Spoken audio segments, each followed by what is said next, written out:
నూలులో శతాబ్దాల గౌరవం, పట్టు పరంపరకు ప్రతీక, సంప్రదాయానికి శాశ్వత చిరునామా సఖీ. తెలుగు బుల్లితెరపై అతిపెద్ద రియాలిటీ షో, ఉత్కంఠకు గొడవలకు కేర్ ఆఫ్ అడ్రస్ అయిన బిగ్ బాస్ సీజన్ 10 రచ్చ అప్పుడే మొదలైంది.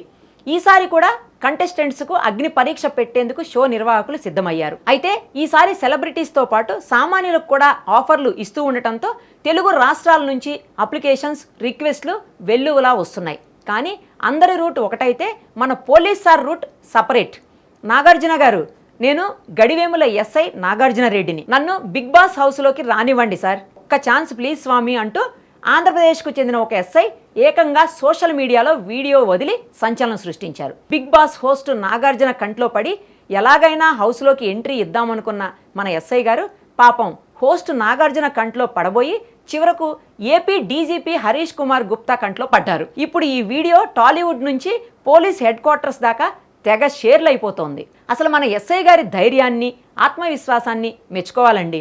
కడప జిల్లా స్వస్థలమై ప్రస్తుతం నంద్యాల జిల్లా గడివేముల ఎస్ఐగా పనిచేస్తున్న నాగార్జున రెడ్డి బిగ్ బాస్ హౌస్లోకి వెళ్ళటం అంటే మామూలు విషయం కాదని ముందే గ్రహించారు. అక్కడ ఎన్నో కష్టమైన పరిస్థితులు ఉంటాయని, టాస్క్లు నరకం చూపిస్తాయని ఆయనకు తెలుసు. అయినా సరే నేను ఎంతో కాన్ఫిడెన్స్ ఉన్న వ్యక్తినని, ఆ కష్టాలన్నింటినీ తట్టుకొని టాస్కులు ఆడి ఖచ్చితంగా ప్రజల మనసులు గెలుచుకుంటా అని చాలా కన్ఫామ్గా చెప్పుకొచ్చారు. సెలబ్రిటీల మధ్య సామాన్యుల ప్రతిభను వెలికి తీస్తున్నందుకు బిగ్ బాస్కు థ్యాంక్స్ కూడా చెప్పారు. నిజమే కదా సార్, రోజు స్టేషన్లో దొంగలను, రౌడీలను డీల్ చేసే పోలీస్ ఆఫీసర్కు బిగ్ బాస్ హౌస్లో ఉండే కంటెస్టెంట్ల మైండ్ గేమ్స్ ఒక లెక్క చెప్పండి. పోలీస్ బుర్రతో హౌస్లోకి వెళ్తే ఉల్టా పుల్టా కాదు కదా, హౌస్ మొత్తం తిరగరాయొచ్చని ఆయన ప్లాన్ కాబోలు. అయితే ఈ వీడియో సోషల్ మీడియాలోకి రాగానే నెటిజన్లు 2 గ్రూపులుగా విడిపోయి కామెంట్ల యుద్ధం మొదలు పెట్టేశారు. కొంతమంది మన ఎస్ఐ గారి టాలెంట్ని మెచ్చి, ఆహా పోలీస్ పవర్ ఏంటో బిగ్ బాస్ హౌస్లో చూపించండి సార్, నాగార్జున గారు మా ఎస్ఐ గారికి ఒక్క ఛాన్స్ ఇవ్వండి అంటూ సపోర్ట్ చేస్తుంటే మరికొందరు మాత్రం గట్టిగానే కౌంటర్లు వేస్తున్నారు. అయ్యా ఎస్ఐ గారు, బాధ్యతాయుతమైన పోలీస్ యూనిఫామ్లో ఉండి ఇలా బిగ్ బాస్ షోకు వెళ్తాను, ఒక్క అవకాశం ఇవ్వండి అంటూ వీడియోలు చేయటం ఏంటి సార్ అని ప్రశ్నిస్తున్నారు. అక్కడ అందరూ కొట్టుకుంటూ తిట్టుకుంటూ ఉంటే మీరు వెళ్ళి లాఠీ చార్జ్ చేస్తారా సార్ ఏంటి అని కొందరు సెటైర్లు వేస్తుంటే, ఒకవేళ మీకు అంతగా స్క్రీన్ మీద కనిపించాలని ఉంటే హ్యాపీగా ఉద్యోగానికి రాజీనామా చేసేసి ఆ తర్వాత బిగ్ బాస్ హౌస్లోకి వెళ్ళొచ్చు కదా, ఇలా డ్యూటీలో ఉండి రిక్వెస్ట్లు చేయటం ఏంటి అంటూ నెటిజన్లు విమర్శల బాణాలు విసురుతున్నారు. ఏది ఏమైనా బిగ్ బాస్ హోస్ట్ నాగార్జున గారి కోసం మన ఎస్ఐ నాగార్జున గారు చేసిన రిక్వెస్ట్ వీడియో 2 తెలుగు రాష్ట్రాల్లో సంచలనంగా మారింది. అయితే ఆ వీడియో కాస్త డీజీపీ హరీష్ కుమార్ గుప్తా గారి దాకా వెళ్లడంతో డిపార్ట్మెంట్ దీనిపై ఎలాంటి యాక్షన్ తీసుకుంటుంది, సర్వీస్ రూల్స్ ఉల్లంఘన కింద ఏమైనా నోటీసులు ఇస్తారా లేక లైట్ తీసుకుంటారా అనేది ఇప్పుడు పోలీస్ వర్గాల్లో హాట్ టాపిక్ గా మారింది. బిగ్ బాస్ యాజమాన్యానికి, ఉమ్మడి ఆంధ్రప్రదేశ్ ప్రేక్షకులందరికీ నా యొక్క నమస్కారాలు. మా పేరు సిసి నాగార్జున రెడ్డి, ఆంధ్రప్రదేశ్ కడప జిల్లాకు చెందినటువంటి వ్యక్తిని.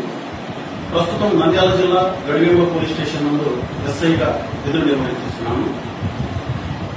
ముందుగా ఒక విషయం ప్రేక్షకులందరికీ తెలియజేయాలనుకుంటున్నాను. సెలబ్రిటీలకి కాకుండా మారుమూల గ్రామాలలో సైతం దాగి ఉన్నటువంటి ప్రతిభను వెలికి తీసి వారికి గొప్ప అవకాశాలను కల్పించాలని ఒక మంచి ప్లాట్ఫామ్ ను తయారు చేసి ప్రజల ముందుగా ఉంచినటువంటి బిగ్ బాస్ యాజమాన్యానికి నా యొక్క హృదయపూర్వక నమస్కారం.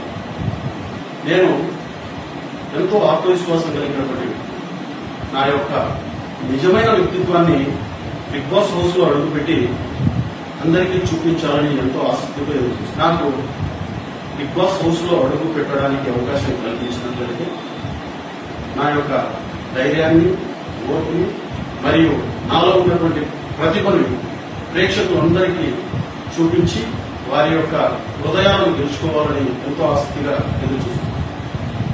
బిగ్ బాస్ హౌస్ లో అడుగు పెట్టడం అనేది చాలా కష్టమైనటువంటి విషయము. బిగ్ బాస్ హౌస్ లో నడుచుకోవడం అనేది కూడా చాలా కష్టమైన విషయం. ఎందుకంటే బిగ్ బాస్ హౌస్ సీజన్ 1 నుంచి ఇప్పటి వరకు నేను అన్ని ప్రోగ్రామ్స్ వీక్షించడం జరుగుతూ ఉంది. అక్కడ ఎన్నో సవాళ్లను, ఎన్నో కష్టతరమైనటువంటి పరిస్థితులను ఎదుర్కోవాల్సినటువంటి సిచ్యువేషన్స్ మనకు ఎదురవుతూ ఉంటాయి. వాటన్నిటి ధైర్యంతో, ఓర్పుతో, తెలివితో అధిగమించి ప్రజల హృదయాలను గెలుచుకోవాలని చాలా ఆసక్తిగా ఎదురు చూస్తున్నాను. ఈ అవకాశం నాకు కల్పించినట్లయితే ఖచ్చితంగా ఆంధ్రప్రదేశ్ ప్రజల హృదయాలను గెలుచుకొని అలాగే స్టార్మా, బిగ్ బాస్ వారి యొక్క మన్ననలను పొంది నా యొక్క నిజమైన టాలెంట్ ప్రూవ్ చేసుకుంటానని ఆశిస్తున్నాను. Thank you big boss. త్వరలో మీ హౌస్ లో కలుగుతాం.